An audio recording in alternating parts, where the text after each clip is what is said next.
Steve is. Steve Richmond is the petitioner. Julie, the National Grid thing went through. The gas line went through, right? Yeah. Very good. Very good. I didn't want to say anything. I don't want to talk too much about it. Yeah, what the hell? So bad problem. Bill's giving you the reason why.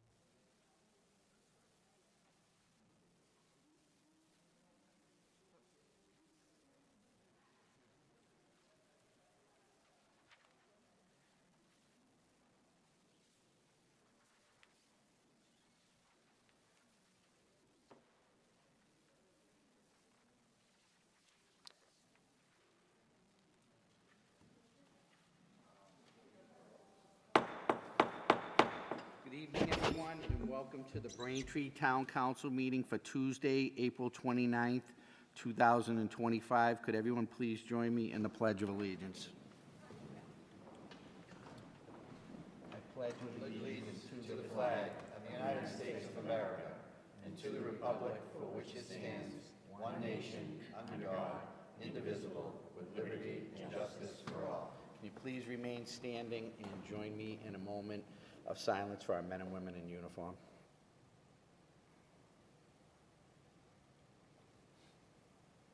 Thank you. Please be seated.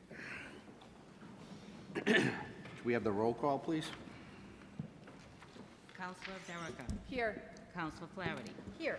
Councilor Hume. Here. Councilor Maglio. Here. Councilor Moran. Here. Councilor Quilty. Here. Councilor Reynolds. Here. Councilor Ringus. Here. And Councilor Ryan. Here. Thank you. Announcements. Does anyone have any announcements? Councilor Ringus.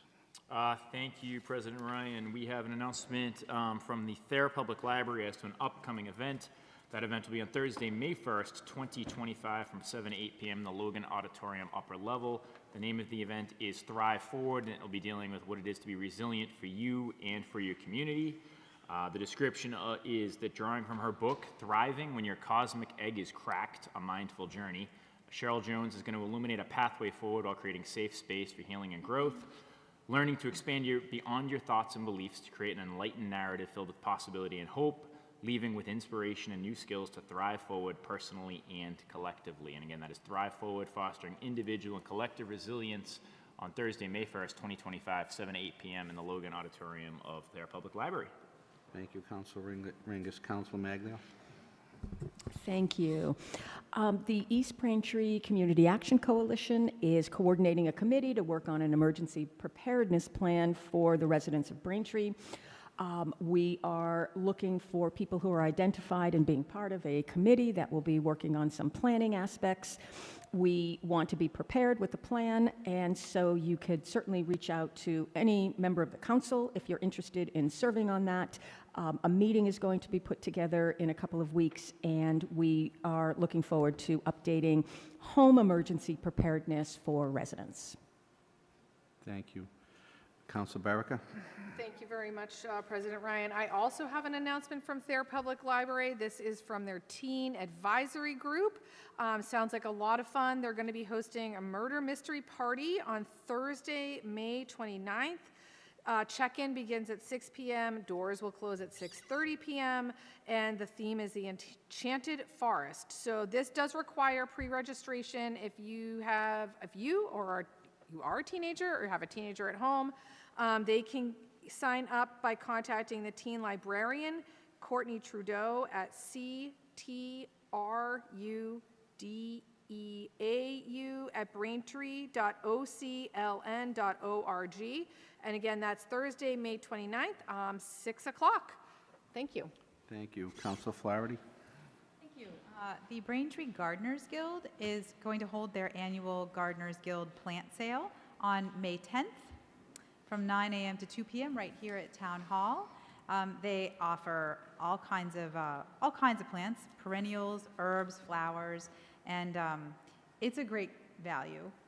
And they're a great cause because what I think people don't necessarily know about the Braintree Gardeners Guild is that in addition to just being gardening enthusiasts, they do a lot of beautification work around town. So this is one of the ways that you can contribute to making our community a lovelier place to live in. And you can also get a last-minute, low-cost, beautiful plant for your mom or some wonderful woman in your life that you want to honor this Mother's Day. Thank you. Thank you. Council Moran? Thank you, Mr. President. I would like to note the sad passing of Peter Forbes, a neighbor of mine and a friend of mine who has lived the last several decades on Plymouth Ave in Braintree. Peter was former commissioner for the Division of Youth Services, had a 30-year career, 30-plus year career in serving troubled youth in that agency, worked from the lowest job in the organization all the way to the commissioner, where he served several administrations. And he did it with a humility that is unparalleled. You would not know, if you knew him, you would not know that he was such a dynamic and important person. He wouldn't brag about it. He just wanted to do the work and serve people and help kids. He was very active in Braintree youth basketball. My condolences go out to his wife Kathy, his sons Peter, John, James, and Brian. It's a great family. It's a great loss, and our thoughts are with them. Thank you. Thank you. Councilor Hume. This Saturday, May 3rd, is Braintree Beautification Day and the first herring run celebration. It begins this year at Sunset Lake. Normally it starts here at Town Hall, but it's at Sunset Lake at 8:30 through the mayor's office. Thank you, Mayor Joyce. It will kick off at Sunset Lake, and then I believe people will split up around town, but you'll get instructions. And it is the first Heron Run celebration. You'll hear more about that on Saturday. If you want to know more about it, go to braintreema.gov. But also, if you have not seen the flyer, it is incredible. It's also on the billboard on 12893 that our very own Heidi Hurley designed, which is absolutely incredible. For those of you who don't know, Heidi Hurley was a Braintree School art teacher, went on to become the director of art, and is now retired and working in the community arts. But also, Braintree Rotary is the organization that originally started Braintree Beautification. So they're also a part of this. So thank you to Braintree Rotary and to Mayor Joyce. And 8:30 this Saturday, Sunset Lake. Thank you. Any other councilors? Council Maglio? Dogs need to be licensed, and in order to get their license, there's a rabies clinic where you can get their rabies vaccination this Saturday. So you can go to the Herring Run at 8 and make sure your dog is leashed when you bring them to Town Hall at 10 a.m. And you can get a very affordable rabies vaccine, $15, and that's a step toward getting your dog licensed. So it's really fun to see all of the dogs. So it's fun. Even if you don't have a dog, you should still come. Okay. Anybody else? Any other council comments, announcements? Okay. With that, we have to approve the minutes of February 25th, March 4th, and March 18th. I would take a motion to approve them all at once. So moved, Mr. President. Second. We have a motion and a second. All in favor? Aye. Opposed? That's unanimous. Okay. Real quick, I'm going to go out of order on a few things that I was asked to go out of order on. On 25022, the mayor authorization to accept the donation, the Nelson Chin Memorial Fund, or take up any action related thereto. Instead of referring this to committee, we've been asked to have same night action on this. Is there anybody from the mayor's staff that would like to speak on this? Oh, first of all, does anybody object to same night action? Thank you, Meredith. Okay. Good evening, Mr. President. The Nelson Shim Memorial Fund would like to donate $25,000 to the Recreation Department again in support of their annual program, Nelson's Neighbors. This generous donation will help fund the 6-week program by covering the transportation for trips and staffing costs, ensuring the program remains affordable for families with neurodiverse individuals. Thank you. Is there anyone else that would like to speak on this? Okay. Do we have a motion on this? So moved, Mr. President. Second. We have a motion and a second. All in favor? Aye. Opposed? That's unanimous. Thank you very much. Thank you. And the next item, we have, in talking about the Nelson Chin Memorial Fund, you know, we all miss Nelson. He was a wonderful guy, and this, you know, having the memorial fund's a great way to keep him in our memories, and I wanted to thank Shannon Hume as well for all the hard work she does when we have the tournament. Thank you. Okay. The next item we're going to go out of order is 25017, property owner petition, request to expand gas line at 899 Washington Street or take up any action relative thereto. Is there any objection to same night? I mean, we're not doing same night action, just taking it out of order. Anyone object with that? Okay. So this is, okay.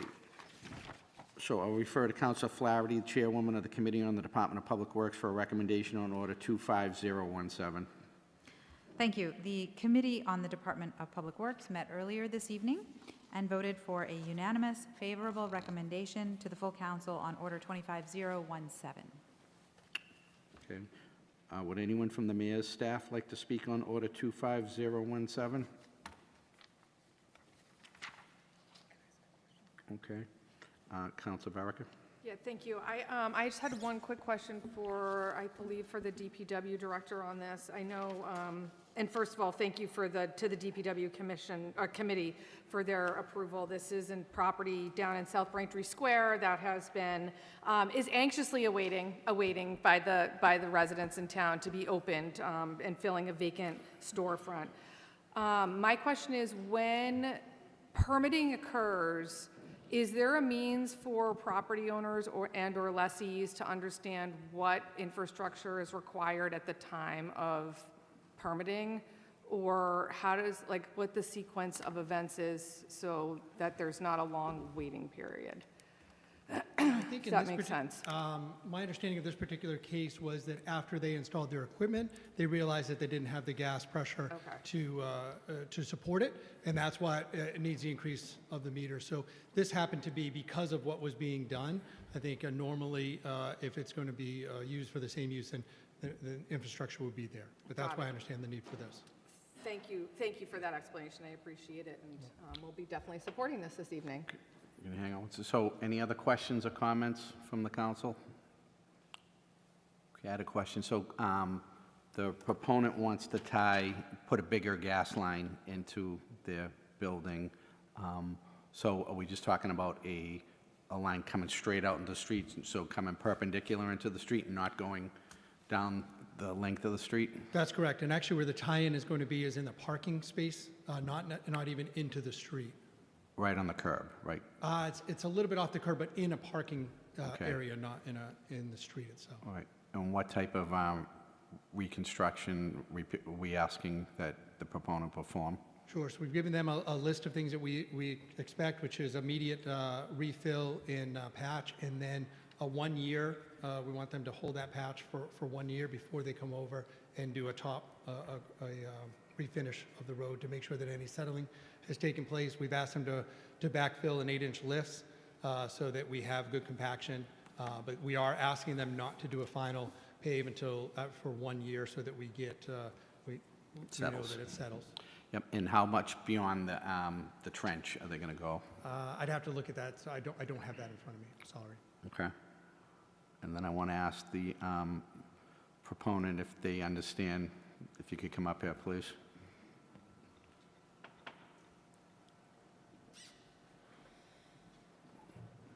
Good evening, Mr. Richmond. How you doing? Good, thank you. Do you understand what you have to do to put everything back in the best shape after you do the cut? I had a discussion with National Grid, and I'm aware of what we're required to do, and they quoted me what it would cost, and we're willing to assume that responsibility. Okay, and you're going to do that? Yes. All right, thank you, Mr. Richmond. You're welcome. All right. Any further questions or comments from the council? Okay, do we have a motion on this? Mr. President, I'd move to grant the property owner at 899 Washington Street to request National Grid opening the street that is under moratorium to expand the gas line at 899 Washington Street with staff recommendations, Beld having no conflicts at this location, DPW having reviewed the subject petition for the installation of gas service to 899 Washington Street, that being Richmond Hardware. This portion of Washington Street currently under the excavation moratorium enacted by the Town Council in 2015, having been resurfaced in 2022. For transverse service trenches, the moratorium is 5 years. Therefore, any excavation made prior to 2027 requires waiving of the ordinance. The gas main is located on the same side of Washington Street as the property, approximately 8 feet from the granite curb and within the on-street parking lane. If the council does elect to waive the excavation ordinance in this instance, the DPW recommends that the petition be granted with the following conditions. A temporary patch shall be placed immediately after the work. The street excavation should be saw cut, backfilled, and compacted in 8-inch lifts, paved to match existing asphalt depth with a minimum depth of 4 inches and 2-inch lifts to match the existing street grade. Temporary pavement markings for parking should be replaced with water-based paint. After maintaining the temporary patch through 1 winter, a permanent patch shall be placed the following May. Permanent patch should be a 10-foot-long milled patch from the curb for the width of the parking lane, approximately 10 feet, with 2 inches of asphalt, top course, machine-laid. Tack coat should be applied to milled surfaces and joints prior to paving. Finished joints should be treated with infrared or with rubberized asphalt sealer. Permanent thermoplastic lane markings shall be placed following the permanent patch. Any concrete sidewalk panels disturbed by the work, as well as any accent brick banding, shall be replaced in kind as approved by the highway superintendent. DPW also recommending the following requirement be added to the permit if to be granted.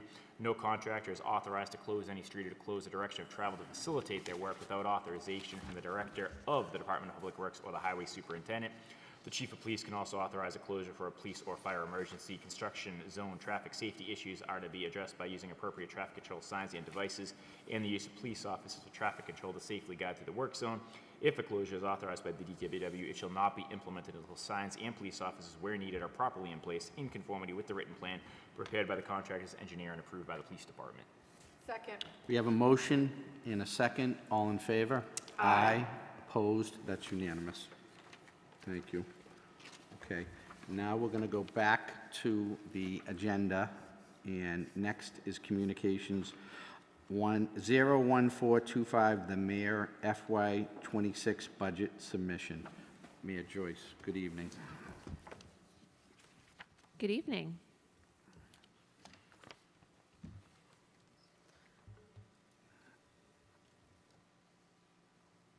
So you should have before you a hard copy of the budget book presentation. This will be going live on our website for residents who want to follow along or catch up and read in more detail. But I want to thank you very much for having me here this evening, Council President Ryan and councilors. This marks my second budget, so very exciting.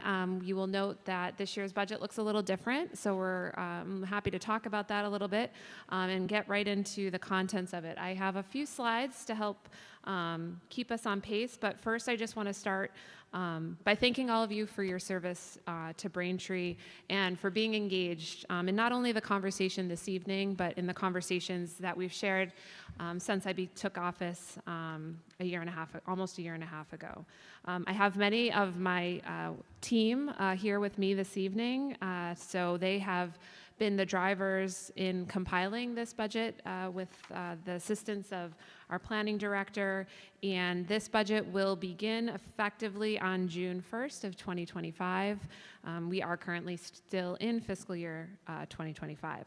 But before I begin to dive into the numbers for 2026, I want to take a moment to thank all of my department heads. Many of them are able to be here tonight. And there are some new faces from last year, too, so that's exciting for us. Director Sharmila Biswas with the Council on Aging and Elder Affairs. I don't believe she's here tonight. I think she is celebrating a professional sort of accomplishment of one of her daughters this evening, but she did regret to not be able to attend. Our Finance Director, Mike Esmond, who's sitting front center. Acting Fire Chief Freddie Viola is here this evening. Police Chief Tim Cahoon, I think, saw right there in the back hiding. Chris Ships, our HR Director, is enjoying a vacation, so he's not here, but I'm sure misses us. Mary Beth McGrath is here this evening, Director of Inspections and Municipal Licensing Department. Terry Stano, our Library Director at Thayer Public Library. Kara Nyman, my Chief of Staff and Director of Operations, is here. We also have Kara joined by our Newtown Solicitor, Ken Rossetti, Peter Machuk, our new Planning Director of Planning and Community Development, sitting next to Director Jacques, our new DPW Director, who's supported by Assistant Director Ben Hulk, John Thompson, and also by our new Rec Director, Brendan Croak. So I may be missing people, so I apologize. But thank you all for being here. Superintendent Lee, thank you. And our friends at BEMA also hiding in the back. So it's certainly been a team effort, and I'm happy to talk about that. We also, I noted Superintendent Lee is here, but I also want to thank and note the collaboration of working with the schools, especially working with our entire school committee and school committee chair Lisa Hager, and both current superintendent Jim Lee, but also our incoming superintendent Tim McDonald has been very engaged, sort of trying to jump in and participate even before his contract officially begins. I continue to be humbled in my personal ability to have a voice with you this evening, especially thanks to our voters for this opportunity. And we're presenting a multi-year budget strategy for our town that holds on to all of the services that make Braintree, Braintree. My budget is stable, responsible, and balanced for the first time in several years, not relying on free cash or any one-time stimulus funds. My budget stops the cycle of cutting. For the first time in many years, we did not lead this year's budget planning with, what can we live without? As voters pointed out last June with the passage of our override, there are so many things that we have collectively agreed we do not want to live without. This year, we are level funding all services, and we're outlining our forward-looking investments into budget outcomes. For our budget, if our budget says something about our community, and it should, tonight we are saying that as a town, we support education excellence for our students. 60% of a budget this evening is spent on school-related activity. I think you're getting ahead on the slides, Director. Okay, that's okay. Spoiler. Okay. 60% of our budget is spent on school-related activity. We promote sustainability with our budget for our Braintree economy. The Braintree community value, we were just talking about that this morning. Our 14 square miles of this world have a real estate value of $10.2 billion. Decisions made by this administration and related to the budget impact that $10.2 billion nugget. And it's our duty to maintain that value and the vibrancy of that. With this budget, we invest in safe and vibrant community. We intend to continually invest in strengthening community engagement. I hope that you've all stumbled across in the last year our 02184 newsletter. I have the April version here this evening, but that's online on the mayor's website. And we've also added an 02184 weekly snapshot. This is updated weekly by our office and posted, so you can get a snapshot of what's to come on the week ahead. With this budget, we maintain and improve our public infrastructure, and we expect fiscal resiliency from our leaders. We will continue to adopt strong fiscal practices alongside accountability for those that spend tax dollars. If you were able to attend or watch my State of the Town address, or you've been able to watch the 8-minute beautiful Braintree-focused video compiled by Hawk Visuals and presented to the voters in the evening of my State of the Town, we have so much to celebrate and so much to work on, but we have many hands, many success stories, all coming together to help offset the challenges ahead. And there are challenges in the years to come. As you'll see later in the presentation, we continue to stare down the prospect of future funding deficits that may only be covered by reductions to service, other overrides, or debt exclusions. Every year we come to terms with a very complex puzzle of revenue and spending, and tonight we present our snapshot for fiscal year 26. So while this year we do not have a lot of new spends, so to speak, I'm very proud that this budget is stable, It's on track with the budget we presented last year, and it preserves services. With the successful override vote last June, my team and Braintree voters have placed Braintree on a sustainable and upwards path toward fiscal resiliency. Can you put it on slide 1? That one, yep, great. So as a reminder, going into fiscal year 25 last year, we were faced with an embedded $18 million structural operating deficit, which tied back to a bad habit of growing operational expenses that would be reoccurring with one-time funds, for example, free cash, and in some instances, federal stimulus monies. As I stated earlier, this year's $175.7 million budget is responsible and balanced. We're maintaining current service levels, and we're ending the cycle of cutting. The fiscal year 26 budget does not rely on free cash to support operations. It does not rely on one-time funds for reoccurring revenue. And as you will see, I know you all have it, but I'm going to hold it up. In this updated budget book, which is, again, something we worked really hard on to do and provide more context for how dollars are spent. We want to say and show what our budget means to us. We continue to track finances in a multi-year forecast to operating revenue, expenses, and budget balance. So what does our budget say about us? I do hope that the council has some time over the next month to reflect on this new idea for budgeting, aligning with more of a strategic vision. We would love to get feedback and comments on ways to continue to move forward with these strategies. I also want to take a moment to thank the Collins Center, and especially my office's communications director, Megan Parsons, and Mike Esmond, for the amount of work to compile and support the presentation here this evening. It was a tremendous undertaking, but I hope our residents, when they pick up this book and they read this document and they think about what our budget says about us, that they can understand how $175.67 million are spent on behalf of them. As you page through these documents, there's icons that will guide you and hopefully key into some of these ideas. But again, please, if you can provide feedback on how that's portrayed, that would be fantastic. So a reminder for our priorities and how we thought about where we were spending money: supporting educational excellence for our students, promoting a sustainable Braintree economy, investing in a safe and vibrant community, strengthening community engagement, improving our public infrastructure, and in adopting strong financial practices.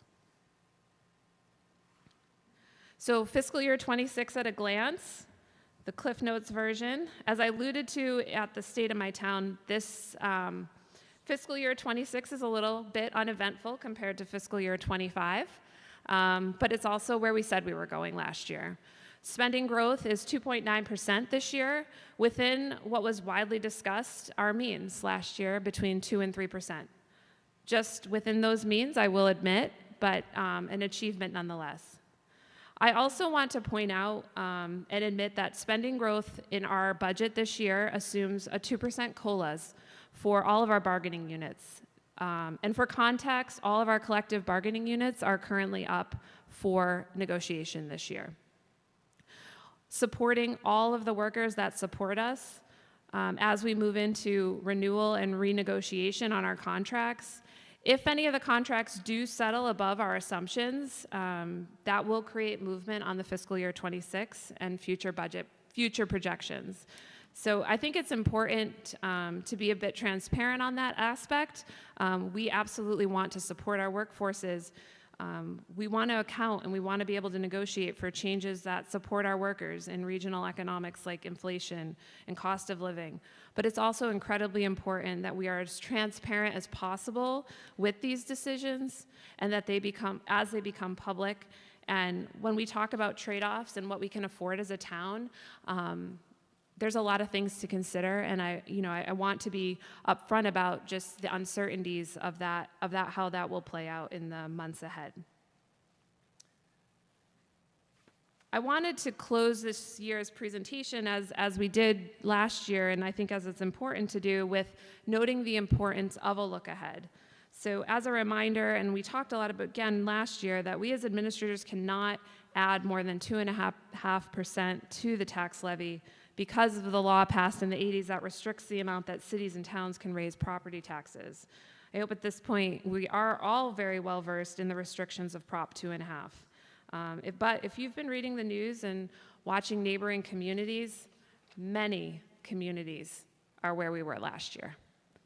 Many communities wish they could be where we are tonight. We should be very proud of that. But we should be also very mindful of just how challenging the years ahead will be. On top of mounting costs associated with just the general running of our government, we're also dealing with, and I just want to highlight a few of them, very limited growth in our local aid. So while we had previously assumed 1% of growth here, we are looking at just 0.1% going into fiscal year 26 in growth of local aid. We're also facing uncertainty of federal funding, and while the town continues to evaluate the plan and evaluate our exposure here, we expect that federal funding that goes towards the state may also be a concern, and the trickle-down effect will put more burden on our residents, either from a financial perspective or put them at risk for losing services that they rely on. We're also contending with increased school costs, and if you've been following along through the school committee meetings over the last several months, as we talk about the budget and the years ahead, we continue to talk about just how challenging it is to stay within the projected growth rate of 3.5%, which is what we had established last year, trying to keep us in the range of what we could afford. And we knew that would be really hard. I mean, this year, the school committee went so far as considering consolidating elementary school buildings, closing neighborhood schools, to realize efficiency and savings, and it was upwards of $500,000. And while I did agree with this needed move to consolidate buildings, realize efficiencies with declining enrollment, I appreciate how unexpected this was for many people. Residents want us to just be able to make a decision, be done with the hard stuff.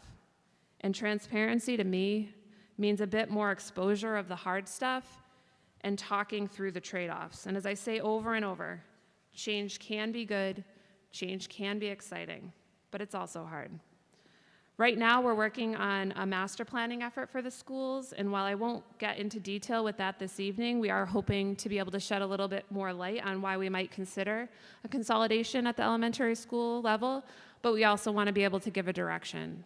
We don't want to, do it in a way that isn't kind of showing the vision of where we want to go as a community, and we do need to have that conversation as a community. So if you want to seek out more information on that effort, and a lot more information will be shared in the months ahead, please stay engaged and reach out. We are also contending with skyrocketing insurance costs and pension obligations, and we continue to keep an eye on those in the face of our revenue restrictions. And I'd be remiss to not recognize the unexpected impact of the wrongful conviction lawsuit we settled earlier this calendar year. You will note the debt service obligation hits our books for the first time in fiscal year 26, $786,000. I will note that none of this was considered in the projections forecasted within last year's fiscal year 25 budget. So we continue to pursue insurance recovery, and we remain hopeful that we will recover even more of the $14.9 million settlement than we already have, and the current collection stands at about $5 million.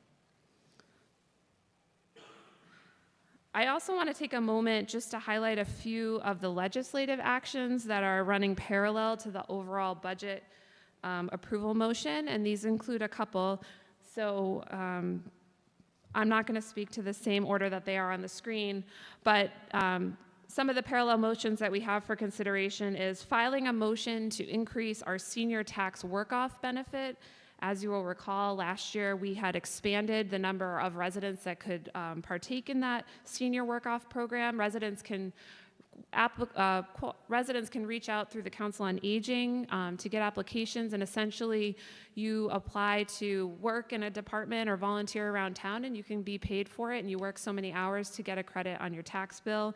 Last year we had opened that up and set the limit that you could work off to $1,500. We are raising that limit to $2,000. So hopefully further supporting our seniors on a fixed income, and also offer ways for seniors to participate in town government. We have a lot of talented seniors. So if you're interested and you want to participate, please reach out. We're happy to connect that. This motion aligns with my promise to continue to look for ways to keep Braintree affordable for our seniors, and I will continue to explore additional opportunities to expand on this promise. We are also filing a motion to create a facilities revolving fund for town building repairs and maintenance. In the last year, my team, in collaboration with our Parks and Rec Department and Building Facilities team, have been evaluating usage agreements with users of spaces and fees for our town spaces. We had Parks and Rec fees that we had in place many, many years ago that we just hadn't really been using. So considering bringing those back. And of course, if we are doing that work, we want to be able to show what we're doing with it. So this fund is being established so that we can make sure that the fees we're collecting for the use of our spaces is then made available for maintenance and improvement. So you can see more transparently how that contribution helps to offset. And we have had great sort of fortune in the last couple months where we had Braintree Youth Soccer make a donation to improve the fields. We had, I think it's a really great opportunity to show how that money and that partnership can be put to work. And finally, we have a motion to create a special education stabilization fund. This fund will be seeded with $600,000 from the sales of town land to fund the East Middle School debt service, and then, so we're going to use the $600,000 to fund the SPED Stabilization Trust Fund. During the school budget process, we spent a lot of time talking with the school committee and the superintendent and internally with the central school office just about how many challenges there are to specifically budget for state funding, service delivery costs, the number of students in the program, and what that's needed. And we had identified this fund as a resource that we can leverage to plan for funding that's often very rapidly changing, with needs of our students, enrollment conditions. And we need to ensure that Braintree students have the resources to get their best education possible. And we plan to use this fund as transparently track some of the unexpected budget challenges related to special education costs, and try to take that away from the school having to absorb that unexpected cost within their normal operating budget. So we will, that's the last slide, yeah. But as we move through the budget season of May with Ways and Means, we'll have much more in-depth conversations with each town department head and delve into whatever specific questions might be necessary. And again, I just want to note that these meetings are open to the public. So if there is any particular interest in a department that you'd like to come and listen, I do invite the public to attend if interested. And as I said last year, in closing, I'll say it again, for my administration, fiscal stability is a functional obsession. With a successful override last year, we continue to discuss and challenge each other with what living within the town's resources means. And then as residents, leaders, anyone who wants to make Braintree great, we have to get out there and advocate to bring more resources to our town. I appreciate you all so much for being here this evening, and to my department heads too. I hope you enjoy this little bit of light reading that you have. I'm happy to take questions this evening, but I'm sure there'll be plenty of opportunity in the weeks ahead. So I just want to say thank you so much and happy reading. Thank you. Mayor Joyce, is there any comments or questions from the council? Council Barrica. Thank you so much, Mayor Joyce. And this does look exciting for those of us who are getting ready to go over the budget with a fine-tooth comb. So thank you for this comprehensive and digestible look at the budget. I just wanted to reiterate, as the chair of the Ways and Means Committee, and thank you to the committee members, our budget hearings will be kicking off on Thursday at 6 o'clock with Director Esmond. Folks at home, I encourage you to listen in because that's really going to get into where is our money coming from and how do we think about getting more of it. So please tune in. We will post the hearing schedule. It should be on the town website or the town council website, and we'll be meeting every week for the month of May, again, to scrutinize the budget line by line. And thank you in advance to all the department heads for your time and effort and energy. Thank you. Any other questions, comments from the council? I just want to thank Mayor Joyce for this comprehensive FY26 budget. I want to thank the staff that dedicated their time to prepare it. I want to thank all the mayor's staff that are here tonight joining us for this council meeting. And I also want to thank the Ways and Means Committee in advance for a very busy May that they're going to have coming up, and always the great work that they do on the budget. So thank you very much. Okay, thank you. The next item on the agenda under old business is 25003, Mayor Zoning Ordinance Text Amendments, Accessory Dwelling Unit Zoning Ordinance, and associated text amendments to comply with the Mass Affordable Homes Act or take up any action related thereto. We're going to continue this public hearing until June 3rd, 2025 at 7:30 p.m. Do we have a motion to open the public hearing? So moved, Mr. President. Second. All in favor? Aye. Opposed? The public hearing is now open. And as I said, we're going to continue this to June 3rd. Our newly hired town solicitor is conducting a legal review on this matter. So we'll get that, and we will be voting on, we'll continue this till June 3rd. So do we have a motion to continue this till June 3rd? So moved, Mr. President. Second. We have a motion and a second. All in favor? Aye. Opposed? That's unanimous. We're going to continue that till June 3rd. Thank you. The next item on the agenda is 25006, Mayor FY25 Supplemental Appropriation Number 2, Motion Number 1, take up any action related thereto. This is a public hearing. We're going to continue this until May 27, 2025. So do I have a motion to open the public hearing? So moved, Mr. President. Second. We have a motion and a second. All in favor? Aye. Opposed? That's unanimous. So this was tabled at the committee level, and this will continue until May 27, 2025. Do we have a motion to continue this public hearing? So moved, Mr. President. Second. We have a motion and a second. All in favor? Aye. Opposed? That's unanimous. Thank you very much. The next item on the agenda, we did that already, 25. Okay, the next item is 02824, Council President Review of Policies, Vacation Carryover, Compensation Time, and Overtime, or take up any action related thereto. This was tabled, so it's on the table right now. Do we have a motion to take it off the table?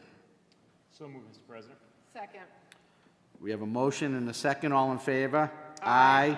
Opposed? That's unanimous. So we got a recommendation from the new town solicitor on this policy. And personally, I think we need some more time for everybody to be able to review the recommendation that we got from the town solicitor. Council Moran? I would ask for the opportunity to conduct another meeting of the Committee on Personnel Issues for further discussion of this proposal in light of the town solicitor's opinion, and I'd also like the opportunity to talk to the town solicitor before that meeting. Okay. Okay, so we've taken it off the table, I would think. To place it back on the table. Okay, that's a motion? Yes. Okay. We have a motion and a second. All in favor? Aye. Opposed? That's unanimous. Thank you. Okay, the next item on the agenda is 01525, Council President FY24 Audit Review. We have a presentation by CBIZ, formerly Powers and Sullivan, Markham LLC, and Romina Mamelli is here. I saw Romina sitting over there. Hi, good evening. Hello, good evening. Thank you, Mr. President, and thank you, councilors, for having us. I am Romina Mamelli, and with me is Renee Davis. She is the managing director on the audit. And yeah, I guess you kind of said it. We were Powers and Sullivan up until February 1st of last year. We were acquired by Markham LLP, and then as of November 1st, we became CBIZ CPAs. So it's been quite the transition. What does CBIZ stand for? It doesn't. It's a public company, and that was like the ticker symbol, so it doesn't really have, it was originally Tophius. And in Boston was acquired by CBIZ, so it was consumer business something years ago, but CBIZ, it really relates to the ticker signal of the publicly traded company. Okay. But CBIZ. Okay. Yep. Everyone needs to pull hear. that in. Again, thank you, Renee Davis. So CBIZ is the name of the company. The long and short of it is that's the name. It's not really short for anything at this Okay, point. that's my last question. Okay. We wish it was a better story, but. So we're here tonight to present the results of the 2024 audit. And in front of you, you have a draft of the annual comprehensive financial report. And so we wanted to talk a little bit about the process. So when we come in in the spring. We were here for a week in June and a week again in August. And what we do is we perform a risk assessment on everything with the town, right? So we look at your revenues, your expenditures, your liabilities, so on and so forth. And we go through and we conduct our risk assessment, and from there we pick our testing. So when we come out in June and August, we go in and we start to do any of the preliminary items we can do.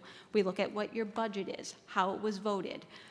We can go in, we can do testing on revenue for your enterprise funds, revenue for your real estate. We can look at some of the expenditures. We can do some of your single audit testing. And then after year end, I'm going to say for this year, it was in January, we were given the final trial balance, and we could go in and we could do the audit on the final balances. And hence we have this. So we were informed on January 3rd that everything was balanced and ready for us to come in. We came in the week of January 20th and the week of January 27th. Mike and his team were fantastic in getting us the information that we needed. We got the last bit on April 2nd, so this is a little bit late because of that piece of it. So we were able to compile everything. This report we expect to go final in the next couple of weeks. I know that you haven't had much time to review it, so I apologize for that. But if you do have any questions as you're completing your review, more than happy to reach out to me. I'll answer any questions that you have as you're going through and completing that. So the report is made up of multiple sections, cover page, table of contents, so on and so forth. There's an org chart in there. There's the list of principal officials, and then there is our audit opinion. And that is the only page that we own. Everything else belongs to the town. For your audit opinion this year, you had an unmodified, which is a clean audit opinion. After that, you have the management discussion and analysis, and this is kind of like a summary of what's happened during the year. If you want to know what's going on in town, you can just read the dozen pages of this management discussion and analysis, and it will give you the whole financial history of what's happened for fiscal year '24. Beyond that's your basic financial statements and your notes to your basic financial statements.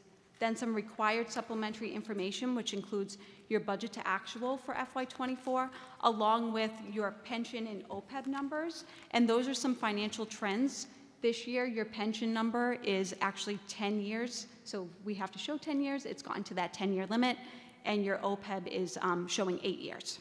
So that will continue to grow to the 10 years. Beyond that is your combining statements, which give you your non-major governmental funds. So they don't meet the criteria to have to be shown in their own column in the front of the financial statements.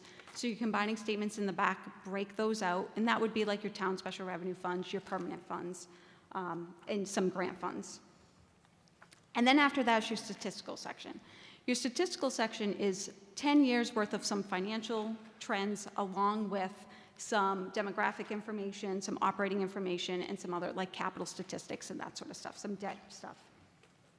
So one thing that I do want to point out is that in this, and the mayor said it, that there is included in this report is the legal settlement that happened. So even though it didn't exist as of, didn't exist on your books as of June 30th, because it's a subsequent event that's happened prior to your financial statements being issued, and because of the significance of it, it is included in your report. So you're going to see that on your statement of net position, we've recognized a legal settlement for the $11.9 million, which was the net of what you had to pay. We also recognize an expense on your statement of activities, and then that also carries into your general fund on your governmental funds balance sheet and your P&L.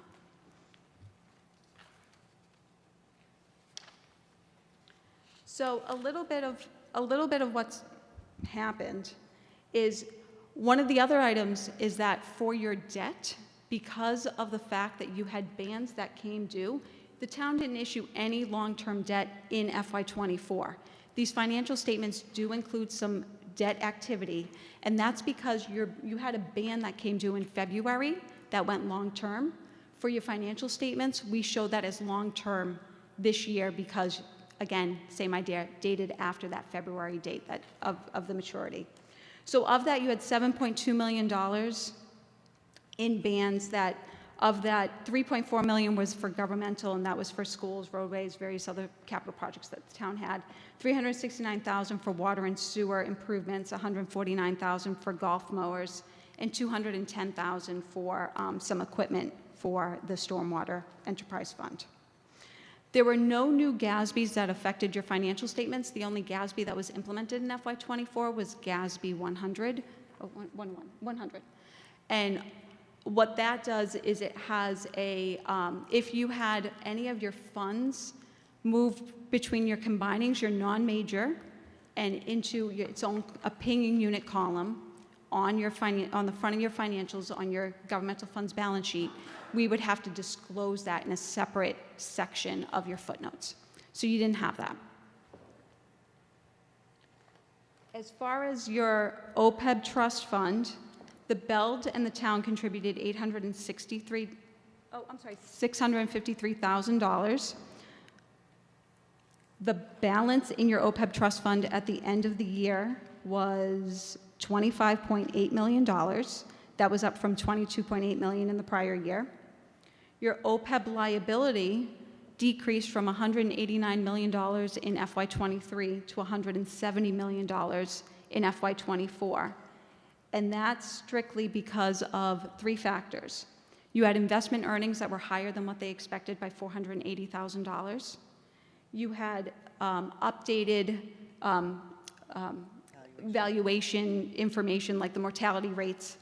That caused a decrease of $4.5 million. And then you had an increase in your interest rate your discount rate, and that caused a decrease of $4 million. Again, there's no requirement for you to fund your OPEB, so the $653,000 is I'm going to say a bonus to be able to start to put that money aside, let it grow inside of your OPEB trust fund. And then on your pension side, Mass General Law does require that you fund your pension liability. That actually for the year was, hold please. I thought it was on that page. Bear with me, I apologize. Yep, $93 million.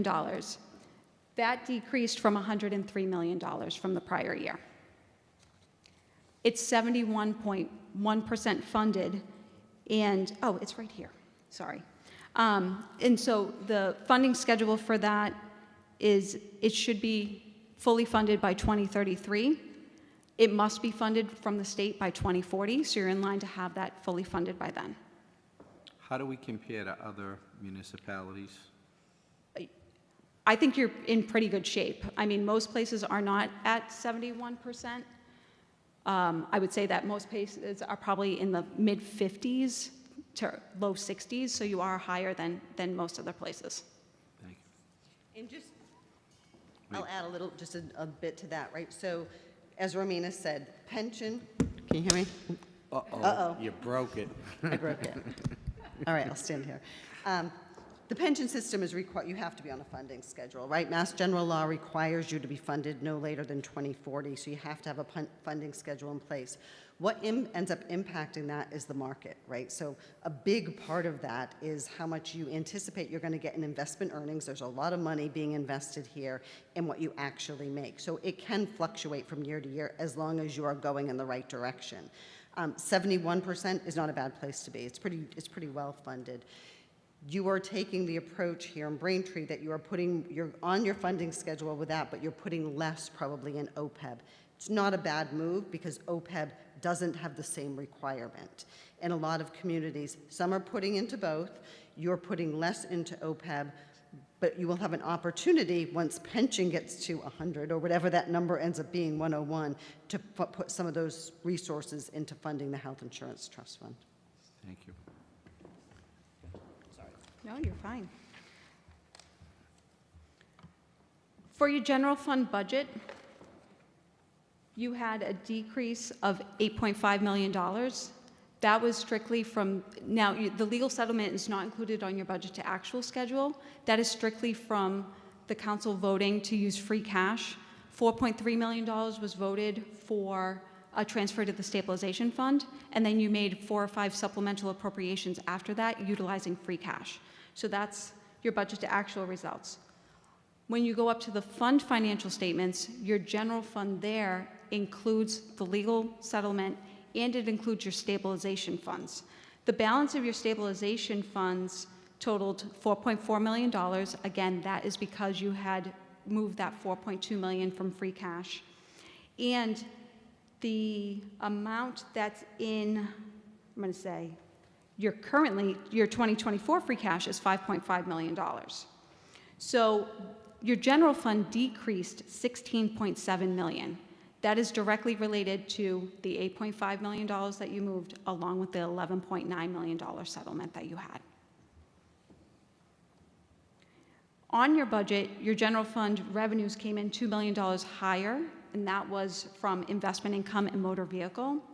Your actual expenditures, including $3.8 million worth of your carryovers, so the amounts that are going into FY25, were less than budgeted by $2.9 million.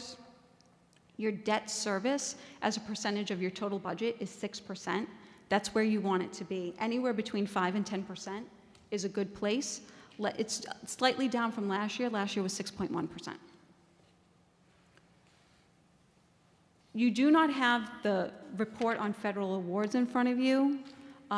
That is your schedule of federal awards is the federal awards that you have, the grants you've gotten in, it's the expenditures on those federal awards that get reported to the Federal Clearinghouse. That had a total expenditure of $4.5 million. We audited the special education cluster. That had $1.8 million worth of expenditures in it. And that actually was down from prior year. Your CFA report, Schedule of Federal Awards, from last year was $13.1 million, but that included $6.3 million of ARPA funds that the town has spent down, along with $1.6 million worth of ESSER funds, which are coming to a close. And that sums it up. And I apologize, I know that you didn't have much time to read the report, but if you do have any questions, we're more than happy to answer them.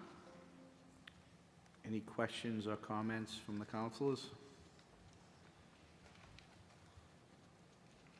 Councilor Reynolds?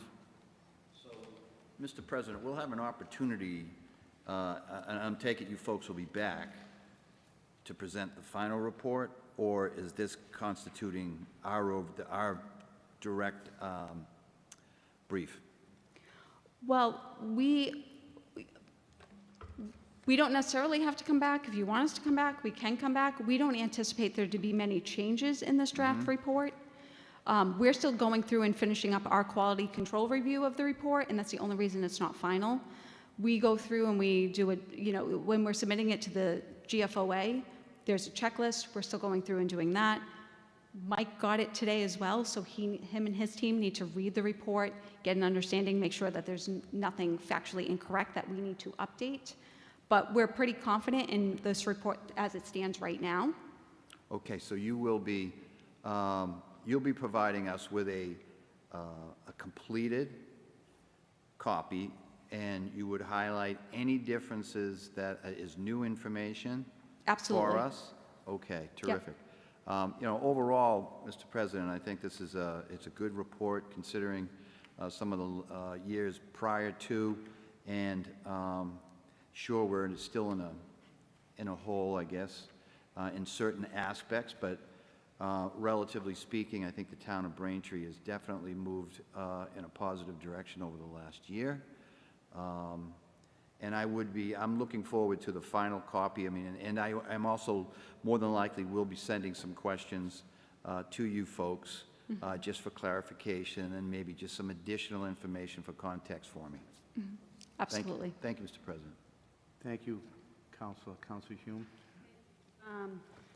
Hello, welcome. Thank you for being here. No findings this year? I don't see any. No findings. Okay. So, Is that the first year ever? It's been the first year in a while. There was a continuous comment for a number of years because of the Munis conversion, and that got settled last year.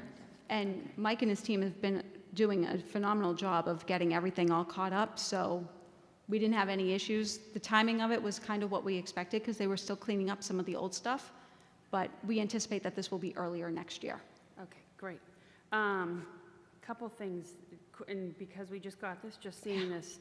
On the org chart, this town council and school committee, we don't report to the mayor. The way it is, it shows we report to the mayor. We don't. And on this, page 9, all the term expires dates are wrong for everybody, for the elected officials, with the exception of 25, I think the mayor. We will update that. And then question on page 155.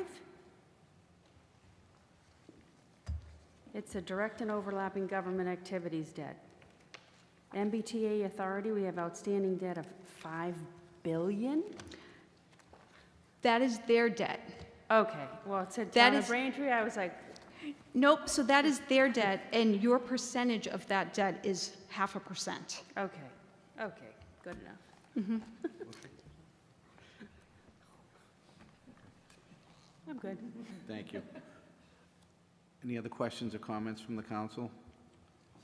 So, Council Moran. It's nice to see you again. Seem to bump into you all over the place. She's everywhere. Yeah, I appreciate all the work that went into this. To get through what this community has been through in addressing its financial challenges, and to get to a point with no findings on top of it is pretty remarkable. So, Mike, you really deserve a lot of credit for that, and the mayor. You know, that is, you know, it's impressive. And there's a lot of reading ahead, but I appreciate all the work that went into it, and that's all. Thank you, Mr. President. Thank you. Any other questions or comments from the council? Council Maglio? To have a quick technical question, what is the best way for us to send feedback about this specific report? Should we follow through, or, okay.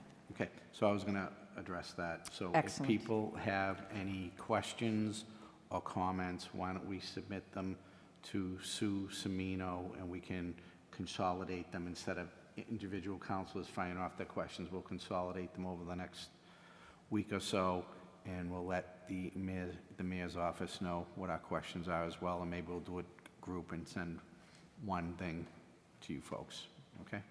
That works. Thank you.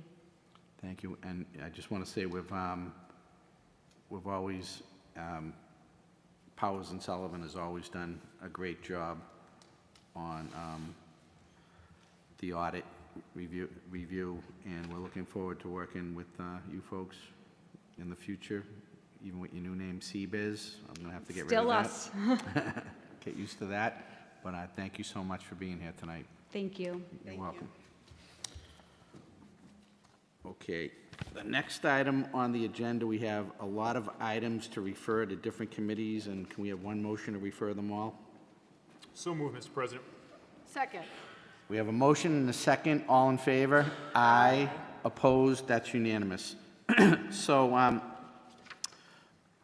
what we're going to do tonight, our next meeting is going to be the annual town meeting on Tuesday, May 27th at 7 p.m. And we'll be having our budget hearings between now and then. I want to thank BCAM for televising our meeting tonight, Bill Needham and Jerry Comic. We are going to go into executive session tonight, and for 01725 executive session, the Braintree Town Council will vote on entering into executive session with the mayor and the town solicitor in accordance with exemption 4, Massachusetts General Laws, Chapters 30A, Section 21A4, in order to discuss the deployment of security personnel or devices or strategies with respect thereto. When the executive session concludes, the town council will adjourn and not reconvene into a public session. So the executive session is going to be held upstairs in Johnson Chambers. So do we have a motion to go into executive session? So moved, Mr. President. Second. Do we need to do a roll call or just a regular vote on this? I'm just going to, Mr. Solicitor? Mr. President, the open meeting law requires a roll call vote. I kind of knew that. Okay, so can we have a roll call vote to go into executive session? Counsel Berica? Yes. Counsel Flaherty? Aye. Counsel Hume? Aye. Counsel Maglio? Aye. Counsel Moran? Aye. Counsel Quilty? Aye. Counsel Reynolds? Aye. Counsel Ringus? Aye. Counsel Ryan? Aye. Thank you. All right, we're going to go up into the Johnson Chambers for executive session. Thank you, everyone.